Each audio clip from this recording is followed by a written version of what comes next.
Tutakunyagia mwizi sasa hivi. Wewe si kidume, wakuchukua watoto wako.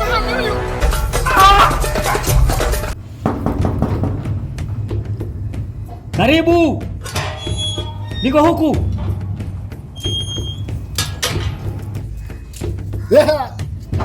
Muda. Karibu yake. Hey kidume wewe na mwanao. Ukidume wewe na mwanao. Eti nasikia kwamba kunkabizwa msikiti. Watu wa maaidha. Zinani uchafu, zinani uchafu, zinani uchafu. Wewe ndio uchafu wewe. Wewe ndio uchafu, wewe na mwanao. Wewe ndio uchafu. Mungefanya. Umetoka kwako Mbuta asubuhi. Unakuja kunitukana? Watukanika. Kwa sababu wewe ilikuwa ni kustahili sana. Lakini si mtu wa kuweka staha wewe. Wewe ni mtu wa kuwa staha.